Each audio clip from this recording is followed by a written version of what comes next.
Anil Padmanabhan, senior journalist with many years of experience covering business affairs, joins us. Thank you, Mr. Padmanabhan. Now, how does this trade deal impact India's key export sectors, textiles, marine products, gems, etc.?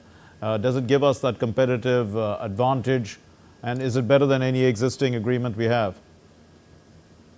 Mark, definitely the little bit that we know about the agreement, we just have the press release, we are yet to get the fine print. But from what we have read so far, it's very clear that the sectors you mentioned are the ones that are likely to gain. But having said that, I would say the biggest takeaway from this FTA deal is what the Prime Minister hinted in his speech is this newfound sense of self-confidence that India exhibits at the global high table. In the past, it always approached global negotiations from a zero-sum point of view. But today, it has completely undertaken a pivot. It sees itself as a viable global power which has the ability to give and take. So in this FTA deal, there is a lot of give and take. There's as much to gain for India as it is for UK. So in that sense, this signals a fundamental shift in India's approach to global trade and also a realization that Indian industry now is beginning to get competitive or has to get competitive. And given that fundamental shift that you're talking about, what geopolitical implications will this deal have? Because one realizes that the UK, has been wanting this deal ever since Brexit. Mark, for UK, it's literally a lifeline that India has thrown, especially after the Brexit. They have been flailing in the winds, as it were, and the rise of Donald Trump and the subsequent actions on tariffs have added to further disruption. So it will definitely be a win-win for UK. But geopolitically, it's very important because while global trade is generally under the gun as of now, thanks to the US tariffs and the US-China face-off, it is heartening to note that countries are now engaging in bilateral agreements like India-UK. India already has, as the PM said, India-UAE, India-Australia. So we are securing trade routes which can be kind of sanitized from these global trade upheavals. So geopolitically, it's very important too.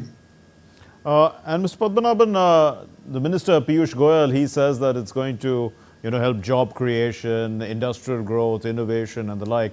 So what should we expect? Mark, that's the expectation.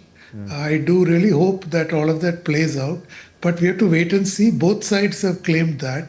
It all depends on how the trade grows.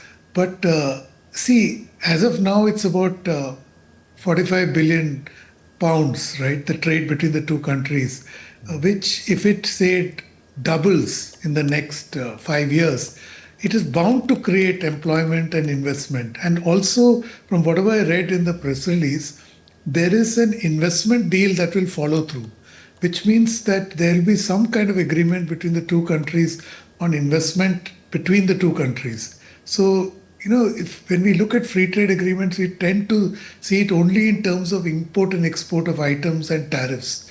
But there's much more to a free trade deal, which you don't see in a multilateral trade agreement like what you would have probably inked at the WTO. Indeed. And Mr. Padmanabhan, do you see any challenges in the implementation of this trade deal? I mean, for instance, will the significant reductions in tariffs lead to less revenues for both governments? That's possible, but then, Mark, customs revenues are no longer such a significant sum in India's revenue pie. So it's something that they can take in their stride. For me, the bigger concern is what is not said so far in the press release, that is dealing with the UK's carbon border adjustment mechanism. Yes. So just hope that it's not, drafted or framed in a way that it acts like a non-tariff barrier which impedes Indian exports to the UK, which is also a sticking point between India and European Union, on their FTA deal.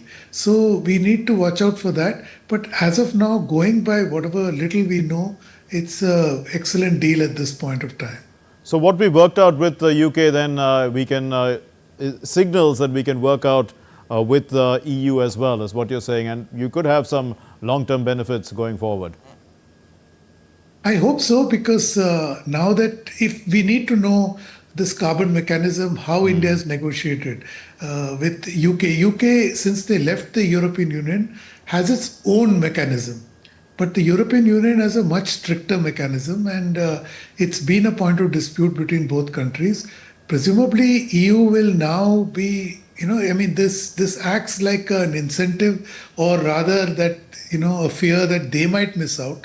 And don't forget that India is now the fifth largest economy in the world. Right. And the IMF has just projected in its 2025 outlook that India will become the third largest economy in the next few years. So Right. everybody wants to be part of this opportunity that India is exhibiting at a global stage. So EU, I suspect, will be provoked, or rather incentivized, to fast track their negotiations with India. We leave it there. Thank you very much, Mr. Anil Padmanabhan, Senior Economic Journalist. Thank you for being with us.